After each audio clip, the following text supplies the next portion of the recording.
Cool. Now let's get into phase three, which for me is the most interesting and the exciting one. When did you start exploring Hinduism, or Indic philosophies or dharmic darshanas in general? What was your first exposure to those ideas, or memoplexes, as I always like to call them? And what really attracted you? Because you, like you just mentioned, you were very comfortable in your atheism or skepticism, whatever you want to call it.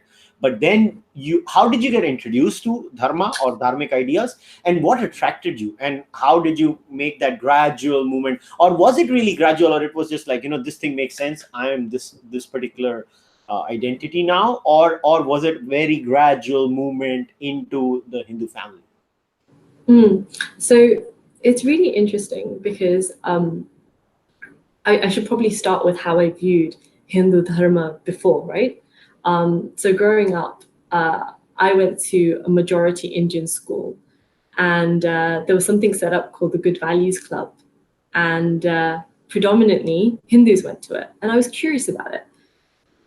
And when anyone mentioned the word Hindu, I remember it just being like a shutter that came down on my mind. And I'd just like to color upon this. I'll tell you why. If I had a Hindu friend come home,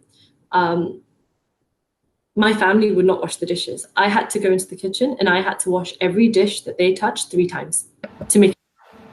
Wow, that's like untouchability of some sort. Yes, because anything that a Hindu or an idolater, as it was put forward to me as a child, touches is impure. If I consumed anything, so if I as a Muslim consumed anything that a Hindu had prepared without gloves, or if I drank from the same cup as them, if I had any transfer via water with them, or with you, for example, I would become fundamentally impure and my prayers would not be accepted for 3 days. And whilst my family in some ways were quite liberal, that was like a non-negotiable in our household.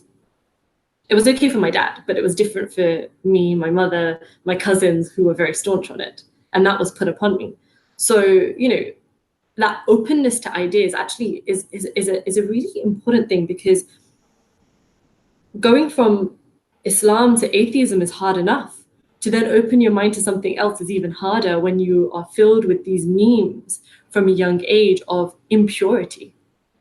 So going from where, I can't eat at Hindu restaurants, I can't, every time a Hindu friend comes over, I've got extra work to do. It put me off socializing with people that weren't Muslim. Why would I want to wash extra dishes as a 7-8-year-old, right?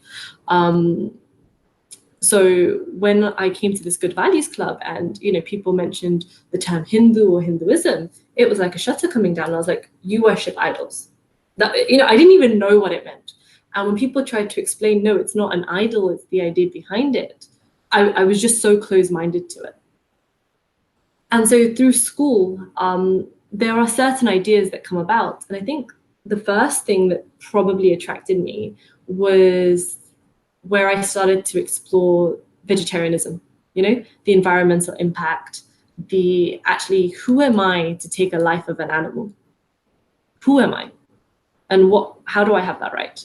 That was probably something I was exploring by 14, 15. By 16, I knew I wanted to become a vegetarian. Alas, my family did not allow it.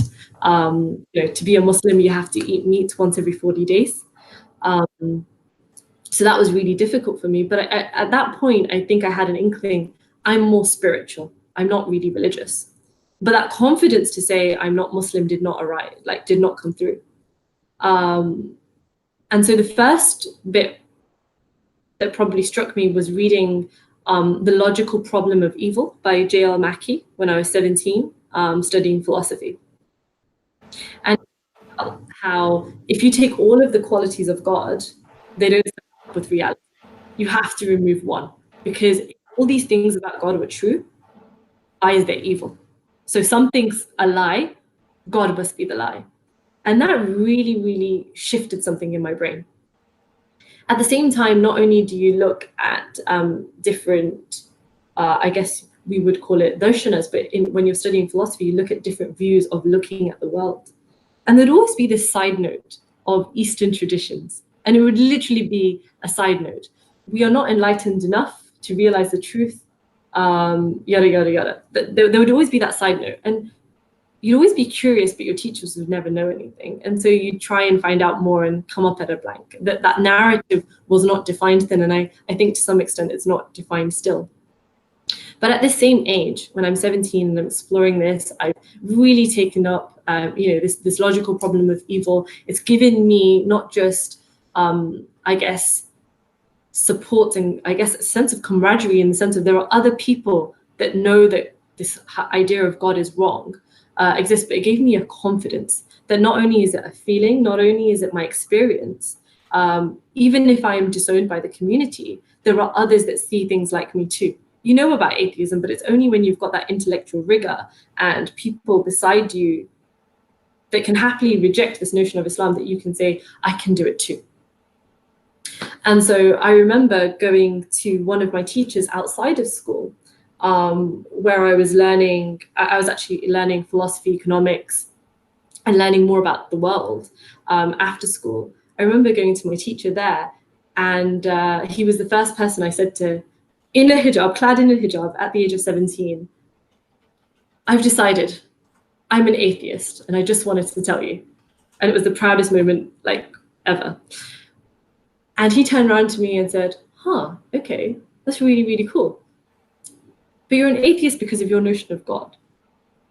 What if I said to you that God didn't have to be the notion of God that you've always known? What if God, or what if, and I was a student of science, right? I was studying chemistry and biology. And he said to me, what if we could take an atom and we break it down and we get, your neutron, your protons, your electrons? What if we break them down further and break it down, break it down, break it down until we get so beyond quarks and we get to the smallest particle that you can arrive at, where you can't divide it anymore? What if that could be God? And I still remember that moment like slow motion. What if that could be God? No one ever before in my 17 years of existence had redefined the notion of God to not be this father in the sky figure. For God to be an impersonal God was just a foreign concept.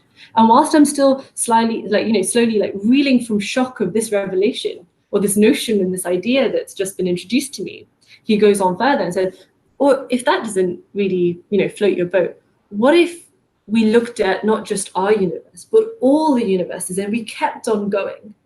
And what if we could look at that all of reality that we can't measure?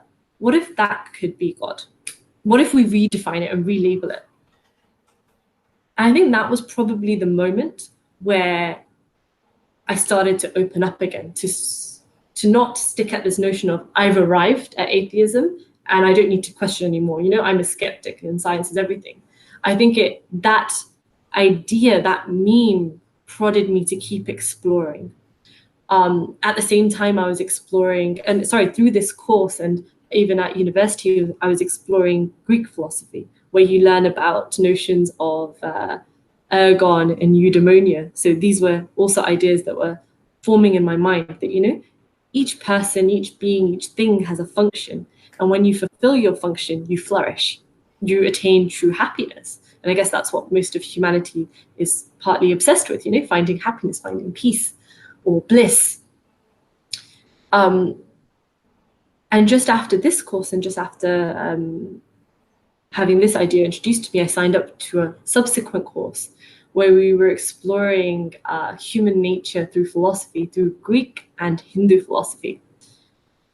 And so I was already familiar with this idea of ergon and eudaimonia, and I was really comfortable with asking questions. And even though I was still clad in a hijab, in myself, I was, I'm undercover. I'm only waiting till I can have my freedom to tick it all off and, be an atheist. It was at that point that I started reading parts from the Mahabharata. And it was introduced to me as a treatise on humanity. It wasn't introduced to me as a religious text. And that really helped me see it openly. When you read it as a philosophy, you don't have baggage with you.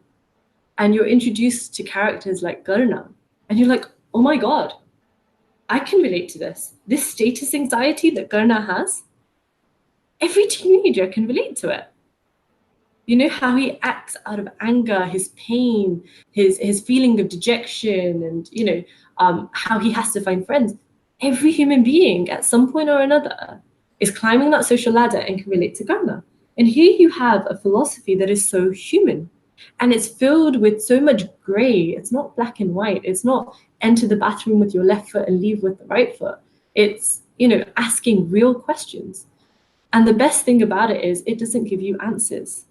It leaves you with more questions. And probably, for someone like you, Kushal, that's a dream, right? Because you love questions and you love exploring. And for me as a young person, it was just profound. It blew my mind. How is there a tradition here that exists that has books like this or texts like this that, are more profound, longer, and more poetic than the Iliad and the Odyssey, but, go to the core of human nature? And I think that probably started me off. But still at that point, I really wasn't comfortable with this label of Hindu. I wouldn't call myself a Hindu. I was very much atheist, exploring philosophies. I maybe fancied myself more spiritual, not really knowing what that meant, but science was at the heart of everything. And I probably carried on this journey of reading more and more. And I remember stumbling across, or actually being given, What Religion Is by Swami Vivekananda, which is a collection of lectures. And I was reading this in my first year of university. And I studied chemistry. And I was exploring the second law of thermodynamics, and that is that energy cannot be created, nor can it be destroyed. It can only be converted from one form to another. And when you're a student, sometimes you just take things at face value, or you try and explore it within the box and within the realm of science. At the same time, I'm reading this book. And in this book, at some points it was a bit lofty, at some points it was a bit difficult for me to digest. But Swami Vivekananda is talking about reincarnation. And I think there was that one moment where I was like, energy cannot be created, nor can it be destroyed. It can only be converted from one form to another. Reincarnation is just a recycling of energy and matter. When I die, what happens to me? Well, I'm going to break up into my constituent parts. I've got a whole lot of carbon. I've got a whole load of hydrogen, nitrogen, oxygen. That's all going to go and be recycled in the carbon cycle, the nitrogen cycle, etc., etc. Why can't the same apply to energy? And I think at that point, ideas and notions that I'd always written off as mumbo jumbo started coming closer to what I prided myself in, which was science. And rather than becoming two distinct subjects, they became more an approach of looking at life, or a method, a philosophy to look at life with. And I think that still informs the way I look at Hindu Dharma today, in that it's not for me an ism, it's not for me a religion, though religions do exist under this umbrella term of Hindu Dharma. It's how you approach life, and you can actually employ science. You don't have to reject science. You don't have to reject knowledge or logic. You can still use your brain and you can still flourish.